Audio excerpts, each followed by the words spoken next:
కాపు నేతలు కీలక నిర్ణయం తీసుకున్నారు. మాజీ మంత్రి అంబటి రాంబాబు ఇంటిపై దాడి అరెస్టును నిరసిస్తూ చలో గుంటూరుకు కాపు నేతలు పిలుపునిచ్చారు. విశాఖపట్నం నుంచి 300 కార్లతో భారీ ర్యాలీగా అంబటి రాంబాబు ఇంటికి మాజీ మంత్రి గుడివాడ అమర్నాథ్ అలాగే రాంబాబు కుటుంబాన్ని పరామర్శించనున్నారు కీలకమైనటువంటి కాపు నేతలు అందరూ కూడా కలిసికట్టుగా వెళ్ళడానికి సంబంధించి ఒకంత జోరుగా అయితే చర్చ నడుస్తున్నటువంటి పరిస్థితి. ఇదే అంశానికి సంబంధించి వైఎస్ఆర్సీపీ అధికార ప్రతినిధి కొండా రాజీవ్ గారు మనతో మాట్లాడటానికి సిద్ధంగా ఉన్నారు. రాజీవ్ గారు నమస్తే. Please continue. Good morning. Yes అంటే ఏ విధంగా చూడాలంటారు? కాపు నేతలందరూ కూడా తీసుకున్నటువంటి కీలక నిర్ణయం పార్టీకి సంబంధించినటువంటి అంశానికి సంబంధించి కాపుల మీద జరుగుతున్నటువంటి దాడిగా చూస్తూ ఉన్నారా, లేకపోతే వైఎస్ఆర్సీపీ నేత విషయంలో జరిగినటువంటి దానికి సంబంధించి చూస్తున్నారా? కాపులందరూ కూడా అంబటి రాంబాబు విషయంలో ఏకమయ్యారంటే ఒకంత కాపు నేతలందరూ కూడా సంతోషిస్తున్నటువంటి పరిస్థితి ఎలా ఉండబోతోంది? దీనికి సంబంధించి ఎలా చూడాలంటారు ఇది? సార్, ఖచ్చితంగా చంద్రబాబు నాయుడు గారు తన అధికారంలో ఉన్నప్పటి నుంచి ఆయన 14 ఏళ్ల 16 ఏళ్ల రాజకీయ జీవిత ప్రస్థానం మొత్తం ఏదైతే ముఖ్యమంత్రిగా ఉన్న కాలాన్ని చెప్తున్నా, మిగతా 40 ఏళ్ల రాజకీయ జీవితాన్ని అంతటిని కలుపుకున్నప్పటికీ కూడా బద్ద కాపు వ్యతిరేకి చంద్రబాబు నాయుడు గారు. ఆయన హయాంలో జరిగినటువంటి వంగవీటి మోహన్ రంగ గారి హత్యని ఎవరూ మర్చిపోలేదు. అదే విధంగా ముద్రగడ పద్మనాభం గారిని 14 నుంచి 19 మధ్యలో ఏ విధంగా ఆయన చంపించాలనేటువంటి ప్రయత్నం చేశారో కాపు జాతి ఎప్పటికీ మర్చిపోలేదు. మళ్ళీ అంబటి రాంబాబు గారి మీద అంటే రాజకీయంగా ఉండొచ్చు సార్, రాజకీయంగా విమర్శ చేస్తే ప్రతి విమర్శ చేయొచ్చు, లేదా చేసినటువంటి విమర్శలు తప్పులు దొరికితే చట్టపరమైనటువంటి చర్యలు తీసుకోవచ్చు. కానీ అంబటి రాంబాబు గారిని వారి కుటుంబాన్ని కూడా అంతమొందించాలనేటువంటి లక్ష్యంతో ఏదైతే ఒక హత్యాయత్న ప్రయత్నాన్ని ఈ ప్రభుత్వం చేసిందో, ఈ ప్రభుత్వం మీద ఎంటైర్ కాపు జాతి మొత్తం కూడా తీవ్ర వ్యతిరేకత ఉంది. ఖచ్చితంగా దాన్ని ప్రతిఘటిస్తాం. రాజకీయాలకు అతీతంగా కూడా అంబటి రాంబాబు గారికి అండగా నిలబడాల్సినటువంటి బాధ్యత మా జాతి పట్ల ఉంది. ఖచ్చితంగా మా జాతి బాధ్యత నెరవేరుస్తున్నాం. ఇందులో మరీ ముఖ్యంగా ఈరోజు వైఎస్ఆర్ కాంగ్రెస్ పార్టీ తరఫున మా పార్టీలో ఉన్నటువంటి కాపు నేతలు అందరూ కూడా విశాఖపట్నం నుండి మాజీ మంత్రివర్యులు అనకాపల్లి జిల్లా అధ్యక్షులు సోదరులు గుడివాడ అమర్నాథ్ గారి నేతృత్వంలో నేను కానివ్వండి, మాజీ ప్రభుత్వ ధర్మశ్రీ గారు కానివ్వండి, మాజీ శాసనసభ్యులు, మా పార్టీలో ఉన్నటువంటి మాజీ ప్రజాప్రతినిధులు, కాపు నాయకులు, కార్యకర్తలు అందరూ కూడా కలిపి ఈరోజు కాపు జాతి మొత్తం అంబటి రాంబాబు గారి ఇంటికి వెళ్ళి వారి కుటుంబానికి మేము అండగా ఉంటామనేటువంటి ఒక భరోసాని కల్పించి వారికి పరామర్శించి రావాలనేటువంటి ఒక ప్రత్యేక కార్యాచరణ మేము రూపొందించుకున్నాం. అందులో భాగంగానే చలో గుంటూరు చాలా అద్భుతంగా వెళ్తా ఉంది. హలో, చెప్పండి.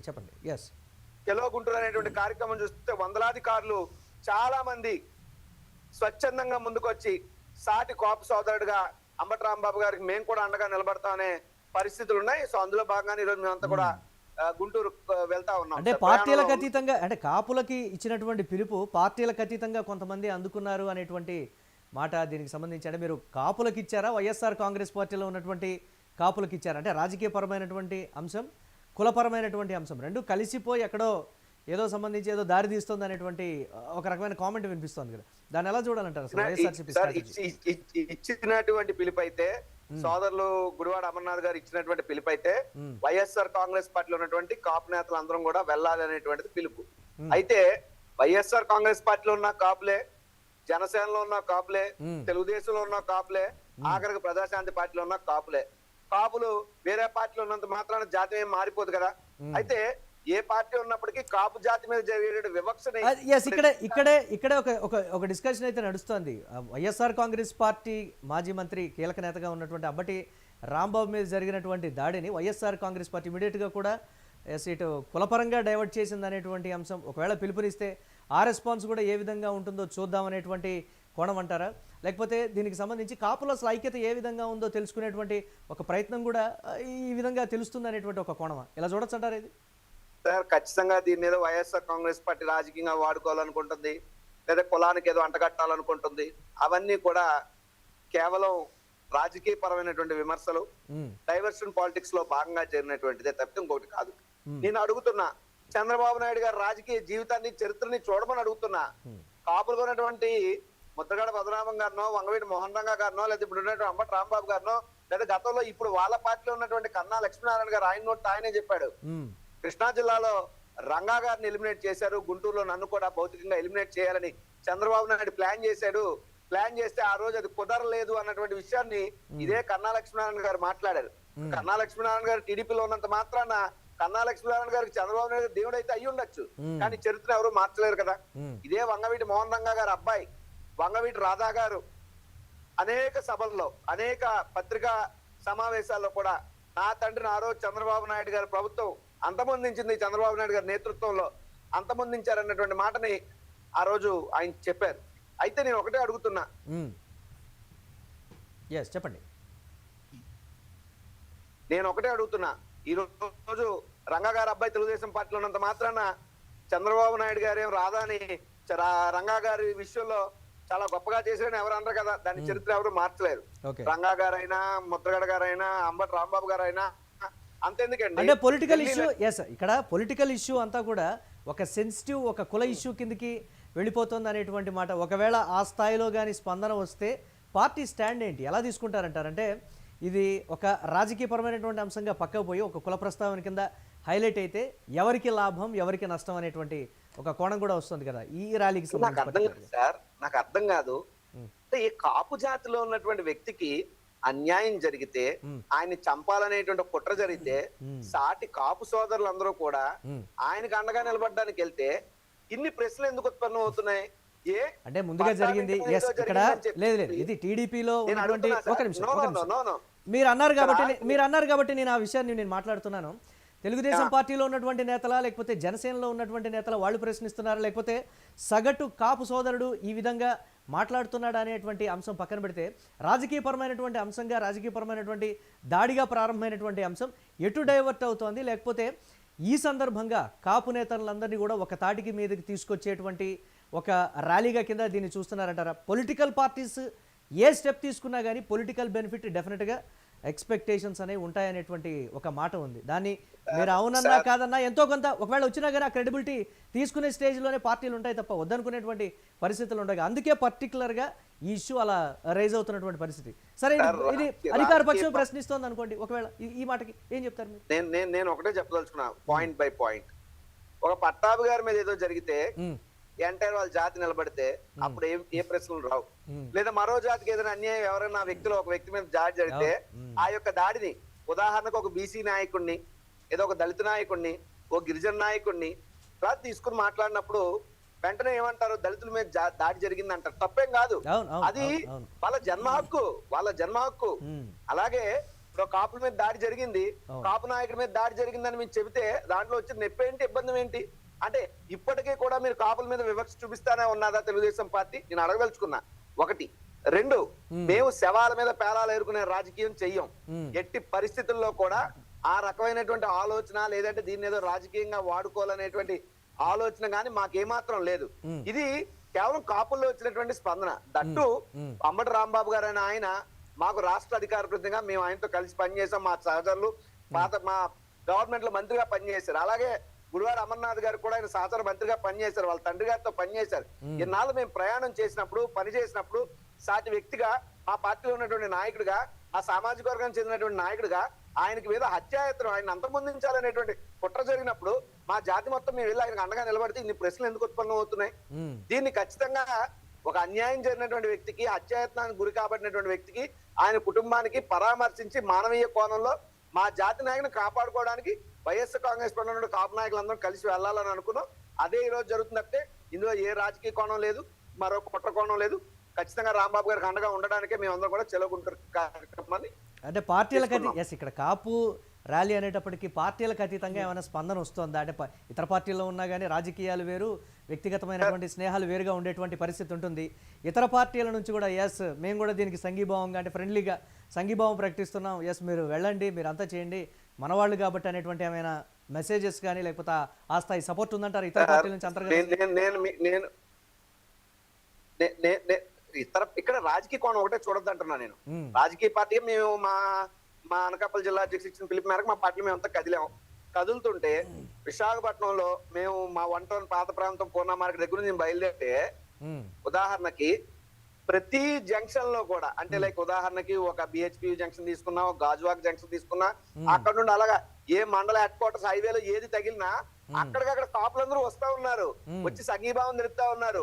వాళ్ళ స్తోమత కొద్దీ ఓ వాహనం ఉంటే వాళ్ళు రాగలిగితే వాళ్ళు టైం పెట్టగలిగితే వాళ్ళు మేము వస్తాం, మీ సంఘీభావం తెలుతాం, వాళ్ళ కాలు ఎందుకు స్వచ్ఛందంగా వస్తే yes, ఓకే. ఈ ప్రశ్న ఎందుకు వస్తోందంటే అంతే రాజీవ్ గారు ఒక మాట ఒక- ఎందుకు ఈ ప్రశ్న ఎందుకు వస్తోందంటే ముద్రగడ పద్మనాభం ఏ పార్టీలో ఉన్నప్పటికీ కూడా పార్టీలకు అతీతంగా కాపు నేతల ఇళ్ళకి రాజకీయ పార్టీలకు అతీతంగా వారు వెళ్ళి కలవటం కానీ వారిని రిసీవ్ చేసుకోవడం కానీ వారి పట్ల ఉండేటువంటి భావన కానీ ఇదంతా కూడా రీసెంట్గా చూసినటువంటి పరిస్థితి. చినరాజప్ప ఇంటికి వెళ్ళినప్పుడు కూడా దీనికి సంబంధించి రకరకాలైనటువంటి ఊహాగానాలు ఉన్న వ్యక్తిగతంగా రాజకీయాలు పక్కన పెట్టి వ్యక్తిగతంగా మేము మంచి స్నేహితులు అనేటువంటి మాట కూడా చినరాజప్ప చెప్పినటువంటి పరిస్థితి. ఒక కాపులనే కాదు, ఇతర కులస్తుల ఇంటికి కావచ్చు, లేకపోతే రాజకీయ పార్టీలు ఉన్నటువంటి వారి ఇంటికి వెళుతూ ఉంటారు. కానీ పర్టికులర్గా ఈ అంశం వచ్చేటప్పటికే కుల ప్రస్తావన యాడ్ అయినప్పుడు వైఎస్ఆర్ కాంగ్రెస్ పార్టీ విషయంలో ప్రస్తుతం రాష్ట్రంలో జరుగుతున్నటువంటి పరిణామాలన్నింటినీ బేరీజు వేసుకొని దాడులు కావచ్చు, అరెస్టులు కావచ్చు, ఇతర వైసీపీ నేతల విషయంలో జరుగుతున్నటువంటి అంశానికి సంబంధించి ఈ ర్యాలీని కొంచెం కీలకంగా ముందుకు తీసుకెళ్తోంది వైఎస్ఆర్సీపీ అనేటువంటి మాట. అంటే వచ్చినటువంటి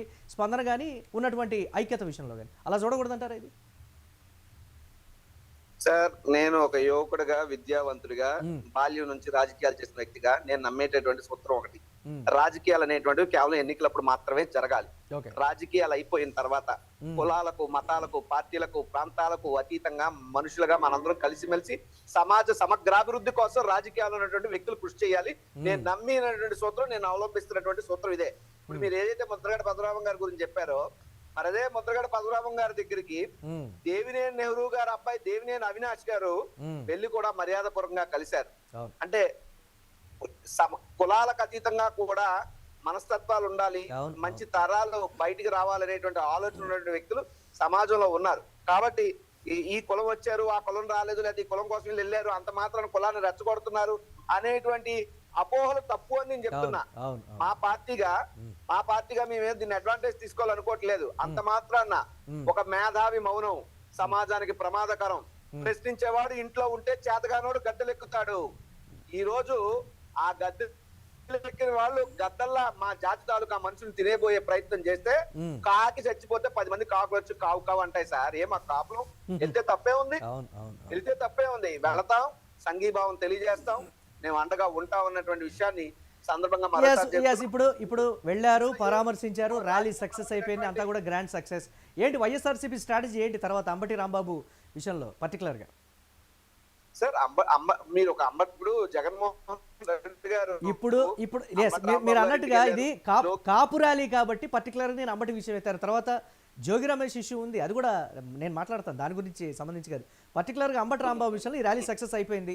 ఎస్, పొలిటికల్ స్ట్రాటజీ వైజ్గా కావచ్చు, లేకపోతే మీరు అనకపోయినా డెఫినెట్గా పొలిటికల్ బెనిఫిట్ అనేది వస్తుంది. రాష్ట్ర వ్యాప్తంగా ఆ స్థాయిలో స్పందన, రాష్ట్ర నలుమూలల నుంచి, ఉత్తరాంధ్ర కావచ్చు, లేకపోతే ఇటుపక్క నుంచి మొత్తం నలువైపుల నుంచి అంబటి రాంబాబుకి సంబంధించి సరే కులాల వారీగా లేదా పార్టీల వారీగా కూడా వచ్చి అక్కడక్కడ ఆయనకి చెప్తున్నటువంటి పరిస్థితి ఉంది, సంఘీభావం ప్రకటిస్తుంది. ఒకవేళ పొలిటికల్ బెనిఫిట్ వచ్చింది తీసుకుంటుంది డెఫినెట్గా. కానీ ఎలాంటి పొలిటికల్ స్ట్రాటజీ ఉంటుంది పర్టికులర్గా అంబటి రాంబాబు విషయంలో? మాకు పొలిటికల్ స్ట్రాటజీ ఏమాత్రం ఏమీ లేదు సార్. ఈ విషయంలో మాకున్నటువంటి స్ట్రాటజీ అలా ఈ రాష్ట్రం లా అండ్ ఆర్డర్ సభ్యంగా జరిగినటువంటి అంశాన్ని, దాని అర్థం ఏంటి అంటే జరిగినటువంటి అంశాన్ని ప్రజల్లోకి వైఎస్ఆర్ కాంగ్రెస్ పార్టీ ఏ విధంగా తీసుకువెళ్తుంది? ఇప్పటికే ఆలోచన మొదలైనటువంటి పరిస్థితి ఉంది. దానికి సంబంధించి కాదు, ఏదైనా సరే రాజకీయ పార్టీ ఈ అంశంలో ప్రజల్లోకి మా పట్ల అధికార పార్టీ తీరు ఈ విధంగా ఉంది, ప్రెస్ మీట్ పెట్టి వారు ఆ విధమైనటువంటి విమర్శలు చేసినప్పుడు ఒక పొలిటికల్ స్ట్రాటజీ ఉంటుంది కదా వైఎస్ఆర్సీపీ కూడా అనేది. దానికి నేను అనేది అంబటి రాంబాబు గారి సబ్జెక్ట్ ఇంకేదో మనం ప్రజల్లోకి తీసుకెళ్ళడానికి ర్యాలీ చేస్తున్నాం అనుకుంటే అంతకు మించి అటువంటి హాస్యాస్పదం ఉండదు. ఆలోచించరా సగటు వైఎస్ఆర్సీపీ అభిమాని కానీ లేకపోతే సగటు ఓటర్ కానీ పార్టీలకు అతీతంగా ఆలోచించేటువంటి పరిస్థితి లేదా ఈ ర్యాలీ గురించి? అందరూ ఆలోచిస్తారు. ఆల్రెడీ వాళ్ళందరికీ అర్థమైంది అంబటి రాంబాబు గారిని చంపాలనుకున్నది ఈ ప్రభుత్వం, లేదా తెలిసే పోలీస్ డిపార్ట్మెంట్ కి తెలిసి దాడి జరిగింది. సాక్షాత్తు స్థానిక ఎమ్మెల్యే వచ్చి మేము దాడికి తెగబడ్డామని సాక్షాత్ ఎమ్మెల్యేనే చెప్పింది. అన్ని చెప్పిన తర్వాత హత్యాయత్నం జరిగిన తర్వాత అన్ని అయిపోయిన తర్వాత చంద్రబాబు నాయుడు గారు పోలీసులు పడ్డ దొంగలు పడ్డ 6 నెలలకి ఎప్పుడో ఏదో గ్రామ సింహాలు గర్జించాయి అన్నట్టు చంద్రబాబు నాయుడు గారు అంతా అయిపోయిందో చంద్రబాబు నాయుడు గారు వచ్చి బాధ్యత మీద కేసులు పెట్టాలంటే మీ ఇంటెలిజెన్స్ ఎక్కడ పోయింది, మీ తాలూకా విజన్ ఎక్కడ పోయింది? అదేదో రింగెట్టి అని ఏదో వాచ్ ఎట్టనో ఏ పంట మీద ఏ తెగులు ఏ గాలి వ్యాపిస్తుందో కూడా చెప్పగలిగినటువంటి చంద్రబాబు నాయుడు గారు అంబటి రాంబాబు గారి మీద ఇంటి మీద జరిగే దాడిని కనిపెట్టలేనప్పుడు మీ ఇంటెలిజెన్స్ వ్యవస్థ, మీ పోలీస్ వ్యవస్థ ఉంటే అంత ఊడితే అంత అనేటువంటి ప్రశ్న రాష్ట్రం మొత్తం అర్థమైంది. ఈ రోజు మేము చేసేటువంటి ర్యాలీ వల్ల కొత్తగా ఏదో మైలేజ్ మేము తీసుకురావాలనుకుంటున్నామనో, లేదా ఈ ర్యాలీ ద్వారా ఏదో రెచ్చగొట్టాలనుకుంటున్నానో, ఈ ర్యాలీ ద్వారా ఏదో రాజకీయ లబ్ధి పొందాలనుకుంటున్నాం అనేటువంటిది తప్పు అని చెప్తున్నాం. ఆ బాధ్యతగా ఖచ్చితంగా ఆయనకు అండగా ఉండాల్సినటువంటి అవసరం ఉంది. ఖచ్చితంగా జరిగినటువంటి దాడిని ఖండించాలి. ఈ రోజు ఈ దాడిని ఖండించకపోతే భవిష్యత్తు రోజుల్లో చాలా మంది కాపుల మీద దాడులు జరిగేటువంటి అవకాశం ఉంది. కాపులను అంతమందించేటువంటి చరిత్ర చంద్రబాబు నాయుడు గారికి ఉంది. కాబట్టి మనం ముందే మేల్కొందాం. మరోసారి మన ఎవరి ప్రాణాలు చంద్రబాబు నాయుడు గారు బలి తీసుకునేంత వరకు ఆయనకు అవకాశం ఇవ్వకూడదు. ఖచ్చితంగా మనం ప్రతిఘటిద్దాం, ప్రశ్నిద్దాం, అండగా నిలబడదాం. ఈ మాత్రమే మా లక్ష్యం తప్ప ఇందులో వేరే రాజకీయ కోణం చూసేటువంటి పరిస్థితులు ఇప్పుడు లేవు. అంటే అధినేత నుంచి ఏమైనా స్పందన ఉందా దీనికి సంబంధించి? మీరంతా ఈ ర్యాలీ చేస్తున్నామని అధినేత తెలిసినప్పుడు, జగన్మోహన్ రెడ్డికి ఈ ర్యాలీకి సంబంధించి అది మీరు మా సోదరులు, మా మంత్రివర్యులు గుడివాడ అమర్నాథ్ గారినే మీరు అడగాల ఆ విషయం, నన్ను కాదు. డెఫినెట్గా మేము ఆయనతో మాట్లాడేటువంటి ప్రయత్నం అయితే చేస్తాం. ఈ ర్యాలీ తర్వాత అసలు ఏంటి రాజకీయ వ్యూహం ఏంటి అనేది కూడా తెలుసుకునేటువంటి ప్రయత్నం చేస్తాం. థ్యాంక్ యూ రాజీవ్ గారు స్పందించినందుకు. Thank you very much. మొత్తం మీద అయితే కాపు నేతలు కీలకమైనటువంటి నిర్ణయం అయితే తీసుకున్నటువంటి పరిస్థితి ఉంది. రాష్ట్ర వ్యాప్తంగా దీనికి సంబంధించి జోరుగా చర్చ అయితే జరుగుతోంది. అంటే మాజీ మంత్రి అంబటి రాంబాబు ఇంటిపై దాడి సమయంలో అరెస్టును నిరసిస్తూ కూడా చలో గుంటూరుకు కాపు నేతలు పిలుపునిచ్చినటువంటి పరిస్థితి ఉంది. ప్రజలు దీనంతటినీ ఆలోచించేటువంటి సిచ్యువేషన్లోనే ఉన్నారు. ప్రతిదీ గమనిస్తూ ఉన్నారు. జోగి రమేష్ ఇంటి మీద దాడి కావచ్చు, అంబటి రాంబాబు అరెస్ట్, అలాగే అంబటి రాంబాబు ఇంటి మీద దాడికి సంబంధించి కావచ్చు, కాపు నేతలందరూ కూడా ఏకమయ్యారు. పార్టీలకు అతీతంగా కూడా అక్కడక్కడ స్పందన అయితే వస్తోంది అని అంటే కాపు జాతి మొత్తం అంబటి రాంబాబు అరెస్టుకి సంబంధించి ఆలోచిస్తున్నారని కూడా కొండా రాజీవ్ అయితే చెప్తున్నటువంటి పరిస్థితి ఉంది. వైఎస్ఆర్సీపీ అధికార ప్రతినిధి. చూడాలి ఏ విధమైనటువంటి పరిస్థితులు ఉంటాయనేది. డెఫినెట్గా వచ్చే ఎన్నికల్లో ఈ అంశాలన్నీ కూడా రాజకీయపరమైనటువంటి మలుపు తీసుకొని ఓటు బ్యాంకుగా మారేటువంటి పరిస్థితి అయితే ఉంటుందని జనం చర్చించుకుంటున్నటువంటి పరిస్థితి అయితే ఉంది.